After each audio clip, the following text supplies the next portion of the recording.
자, GS건설 채용이 또 시작이 되었는데요.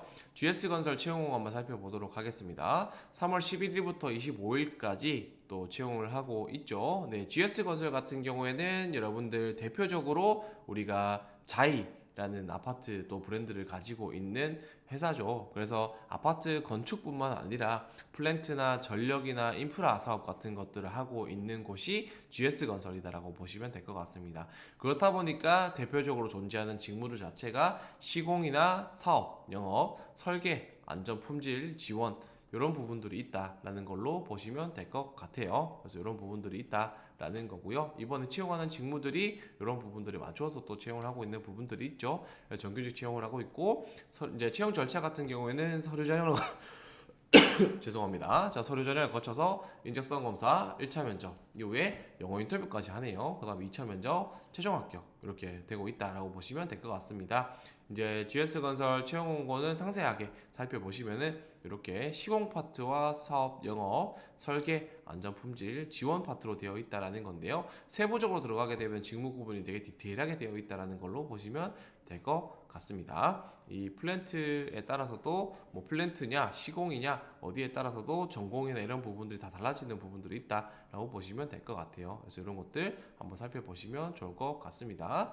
자, 그 다음에 자기소개서 항목을 좀 살펴보도록 할 텐데요. 자소서 항목은 크게 세 항목이 있네요. 자, 1번부터 3번까지인데 800자 세 항목입니다. 짧네요. 자, 1번부터 살펴보겠습니다. 해당 직무의 지원 동기와 본인이 지원 직무에 적합하다는 것을 나타낼 수 있는 강점과 약점을 구체적으로 기술해 주시기 바랍니다. 라고 적혀 있습니다. 자, 요 같은 경우에는 지원 동기와 역량의 강점이 좀 짬뽕되어 있는 형태다라고 할 수가 있겠는데요. 지원 동기 같은 경우에는 내가 가지고 있는 직무적인 측면에서의 직업관을 제시를 해달라라고 했죠. 그리고 이제 역량의 강점과 약점이 섞여 있는 형태인데, 요 같은 경우에는 접근 방법 자체를 여러분들이 조금 내가 이 직무에 대해서 관심을 가지게 된 전체적인 흐름을 좀 찾아보시면서 그 과정에서 내가 일을 잘할 수 있다라고 생각하는 방향이 어떤 부분일까에 대한 부분들을 기준으로 지원 동기를 짜 보시는 것도 저는 좋겠다라고 말씀드릴 수가 있겠습니다. 우리가 지원 동기라는 부분들을 제시를 할 때에는 다양한 방법이 있어요. 내가 가지고 있는 직업관이라는 부분들 자체는 내가 좋아하는 일이 기준이 될 수도 있고요. 내가 잘하는 일이 기준이 될 수도 있습니다. 그리고 나한테 있어서 의미 있는 일이 기준이 될 수도 있어요. 그리고 대체로 이 내가 의미 있는 일 같은 경우에는 이제 뭐 공기업이나 공공기관 이런 부분으로 타겟팅이 되는 경우가 많죠. 근데 좋아하는 일이나 잘하는 일 같은 경우에는 대체로 어떤 기업에든지 지원할 수 있는 동기가 될 수 있어요. 그렇기 때문에 여기에서 강점이라는 부분들을 굳이 물어보는 항목이 또 있기 때문에 내가 봤을 때는 이제 이 강점이라는 부분들로 지원 동기를 제시해 주면 어떨까라는 부분들을 한번 생각해 보시면 좋겠다라는 겁니다. 그래서 강점을 기준으로 내가 이런 영역에서 이런 일을 했을 때 되게 잘할 수 있겠다라는 생각이 들었다라는 부분들을 내가 지원 동기로 제시해 주면서, 그럼 그거랑 반대로 내가 이러한 것들을 일을 하면서 추가적으로 채워나가야 되는 나의 약점은 또 뭐가 있는지에 대해서 한번 정리를 해보시는 게 필요하다라고 말씀드릴 수가 있겠습니다. 그래서 1번은 그렇게 한번 접근을 해보시면 좋을 것 같아요. 자, 다음 2번입니다. 최근 5년 내에 도전적인 목표를 수립해서 추진했던 성공과 실패 경험을 기술해 주십시오 라고 보시면 될 것 같은데요. 자, 이거는 5년 내 도전적인 목표를 수립해서 성공과 실패 경험을 얘기해 달라는 거기 때문에 가급적이면 둘 다 해주시면 좋을 것 같아요. 여러분들이 결국에는 내가 이 직무라는 부분들에 있어서 내가 직무를 수행하는데 필요한 역량이나 내가 필요한 어떤 목표나 이런 것들이 있었을 거 아니에요.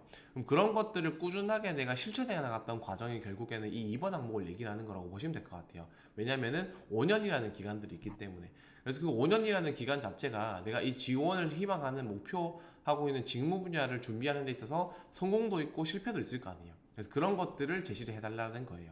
그래서 내 목표를 제시하고 그것들을, 목표는 추상적이어도 상관없습니다. 내가 명확한 목표를 제시하셔도 되고 조금 직무적으로 추상적인 목표를 제시하셔도 괜찮아요. 그래서 그런 것들을 내가 실현하기 위해서 어떤 노력을 해왔는데 그런 노력의 과정에서 성공한 것도 있고 실패한 것도 있다. 그걸 통해서 뭘 배웠다. 이런 부분을 제시해 주면 되는 게 이 2번 항목이다라고 보시면 될 것 같습니다. 자, 다음으로 3번입니다. 지원 직무 관련 수강 과목을 최대 2개 선정하고 선정 사유와 직무 수행 시 어떻게 활용할 것인지 기술해 달라라고 적혀 있죠. 자, 요거 같은 경우에는 여러분들 지식 그리고 기술적인 측면으로 접근을 하셔야 된다라고 제가 말씀을 많이 드리죠. 내가 지원 직무 관련된 수강 과목이나 전공, 자격증과 관련된 부분들 같은 경우에는 NCS에서도 대표적으로 우리가 지식과 기술적인 측면에서 과목이나 자격증이라는 부분으로 표기를 합니다. 그래서 우리가 쉽게 말해서 역량을 쌓으려면은 지식과 기술과 태도 모두를 갖춰야 되는데, 지식과 기술 같은 경우에는 과목이나 전공이나 자격증 이런 것들로 갖추게 된다라는 부분들이 있기 때문에 여러분들한테 이런 질문들을 물어보는 기준들 같은 경우에는 너는 어떤 직무와 관련된 어떤 지식과 기술을 가지고 있냐라는 것들을 물어보는 거예요. 그래서 거기에 맞추어서 이 지원 직무에 필요한 지식과 기술이 무엇일까에 대해서 여러분들이 기준을 잡고 그걸 기준으로 과목이나 이제 어떤 추강 과목에 대한 부분들을 선정을 해주시면 되겠다라는 겁니다. 그리고 나서 이거를 어떻게 활용할 것인지에 대해서 기술해 달라라는 걸로 보시면 될 것 같아요. 자, 그리고 요거는 제가 봤을 때에는 서술식으로 쓰기보다는 기술식으로 쓰는 거를 저는 좀 조금 추천을 드리고 싶습니다. 그래서 과목 2개를 나누어서 기술식으로 이제 어떤 과목이었는지, 무엇을 배웠는지, 세부적으로 어떤 걸 했는지, 기억에 남는 성과 달성 경험이라든지 그런 부분들을 찾아서 제시해 주시면 좋을 것 같고, 그게 직무 수행에 어떻게 활용할 수 있는지, 도움이 되는지를 한번 정리를 해보시면 좋을 것 같습니다. 자, 이렇게 해서 GS건설까지 채용 공고를 한번 살펴봤습니다. GS 쪽에 지원하시는 분들은 한번 꼭 살펴보시면 좋을 것 같아요.